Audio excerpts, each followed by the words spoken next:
Sir உங்களுடைய தூண்டுதல் பெயர்ல தான் வந்து நிர்வாகிகள் வந்து ஆபாசமான ட்விட்டர் பதிவுலாம் வெளியிடுறாங்க. அதெல்லாம் சும்மா தங்கச்சி வந்து புகார்ல குறிப்பிட்டிருக்காங்க. தங்கச்சி அதெல்லாம் இப்ப நான் ஒண்ணு கேட்கிறேன் தங்கச்சி, என்னை வந்து எவ்வளவு காலமா இழிவா எழுதுறாங்க பேசுறாங்கன்னு நீங்க கவனிக்கிறீங்களா? அதெல்லாம் யார் சொல்லி எழுதுறாங்க? இவர் சொல்லிதான் எழுதுறாருன்னு நான் சொல்லவா? இல்ல அவங்களுடைய அவர் நேசிக்கிற தலைமைகள் சொல்லிதான் எழுதுறாங்கன்னு நினைக்கிறேன்.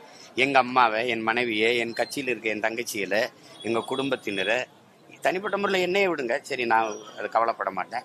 எங்க குடும்பத்தில் இருக்கிற என் தாயையும் எவ்வளவு வெளிவா எழுதுறீங்க? அதுக்கெல்லாம் நான் ஏதாவது பதில் பேசிட்டு இருக்கிறேன்னா கடந்து போறேன்.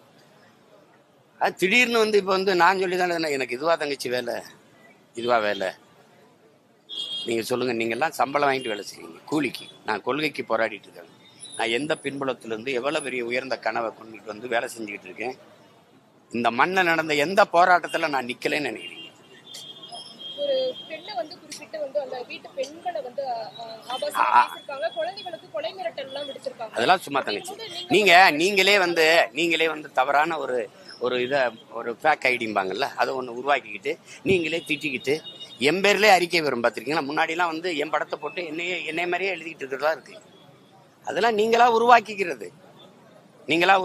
உருவாக்கிக்கிட்டு நாம் தமிழரை இதை போட்டால் அது யாரு கண்டுபிடிக்க முடியும்? எங்கள் பிள்ளைகளுக்கு அது வேலை கிடையாது, அது செய்ய மாட்டாங்க. அப்படி செஞ்சவங்களெல்லாம் உடனே கட்சியை விட்டு நீக்கிருக்கேன். நீங்கள் தெரியும் கடந்த காலத்தில். ஏன் இந்த மாதிரி பேசிட்டாருன்னு என் தம்பி துரைமுருகனே 2 முறை கட்சியை விட்டு நீக்கிருக்கேன். 6 மாதம் 1 வருஷம் அவர் அமைதியாக இருந்து வருந்தனதுக்கு அப்புறம் தான் திருப்பியே சேர்த்துருக்கேன். அவரை ஒரு தளபதியா இருந்து இயங்கினவருக்கு அது என்ன சாதாரண வெளியில போப்பான்னு. இது எழுதுறதுக்கு நான் கட்சி நடத்தல, இயக்குறத நடத்தல. நீங்க கண்ணியமற்று எழுதும் போது 100 சைத்துக்கிறேன் ஒரு இதை போட்டுறான். ஆனாலும் உடனே கண்டிக்கிறோம், அதை நீக்க சொல்றோம், அவங்க மேல நடவடிக்கை எடுக்கிறோம். இது என் வேலை இல்லை. சும்மா யாராவது சும்மா சொல்லிட்டு இருக்கோம். எத்தனை வழக்கு பார்த்தாச்சு? எத்தனை வழக்கு? 138. இதுல எத்தனாவது இதுல?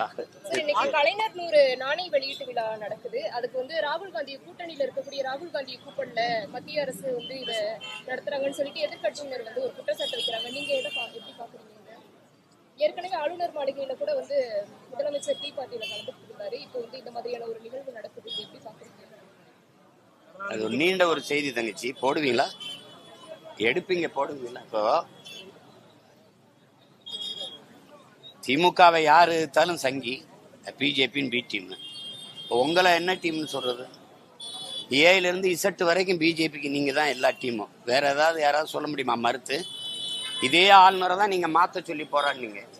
ஆளுநர் மாளிகைக்கு இனிமே கால் வைக்க மாட்டோம், மிதிக்க மாட்டோம். நீங்க நிதிநிலை அறிக்கையில தமிழ்நாடுங்கிற பேர்ல தமிழ்நாட்டுக்கு நிதி ஒதுக்கலைன்னா கோவச்சுக்கிட்டு நிதி ஆயோக்கு போக மாட்டேன் அப்படின்னு உங்க கோபத்தை, உங்க எதிர்ப்புணர்வை வெளிக்காட்டினீங்க. தமிழக முதல்வர் அவர்கள் போகலைன்னாங்க.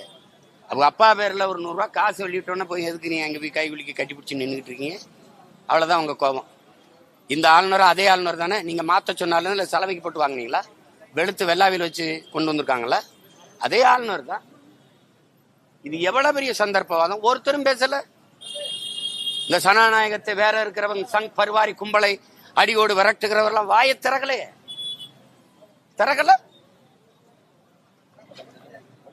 இந்த ஒரு காசு 100 ரூபாய் காசு, இந்த செல்லா காசுக்கு சரணடைஞ்சிட்டீங்க.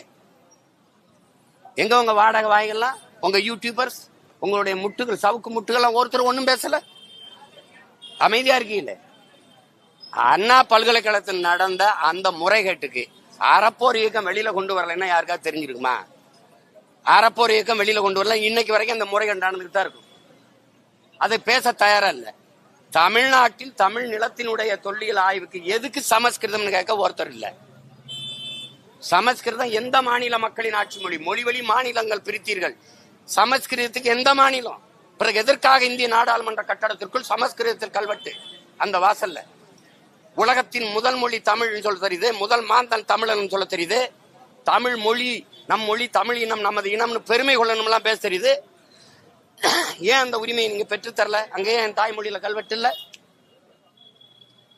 சும்மா சந்தர்ப்பவாதம், தேவைக்கேற்ப பேசுறது. இந்த 3 ஆண்டுகள்ல 1000 ரூபாயை தவிர இவர்கள் செய்த அரசியல் ஏதாவது இருக்கா? ஆக்கப்பூர்வ அரசியல் ஏதாவது இருக்கா? அங்க போய் இதே நாங்க போய் ஆளுநரை சும்மா ஒரு ஒரு ஏதாவது ஒரு திருமண நிகழ்வு சந்திச்சா கூட என்ன பேச்சு பேசியிருப்பிய. இதுல என்ன பாக்குறதுக்கு இருக்கு? இது ஒரு கொடுமை. அமைதியா இருப்பாங்க பாருங்க, அமைதியா இருப்பாங்க. இன்னைக்கு வெளியீட்டு விழாவில் பாருங்க, இவங்க யாராவது என்ன இவர் அவரை புகழ்றது என்ன, அவர் இவர் நடக்கும் பாருங்க.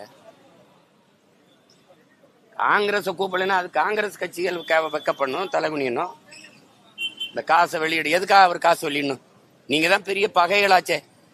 சனாதன எதிர்ப்பாளர்கள், பாசிச எதிர்ப்பாளர்கள், பாசிஸ்ட் வெளியிட காசு, அது பெருமையா இருக்கு.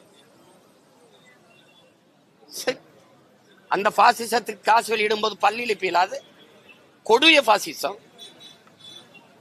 பிடல் காஸ்ட்ரோ சொல்றான்ல, ஒருத்தன் அயோக்கியன்னு தெரிஞ்சு அவனை புனிதப்படுத்த போராடுறான் பாரு, அதுக்காக பேசுறான் பாண்டா, அவன் தாண்டா ஆக கொடி அயோக்கியன்ட்டு. அந்த செயலை செஞ்சுக்கிட்டு இருக்கீங்க எல்லாரும்.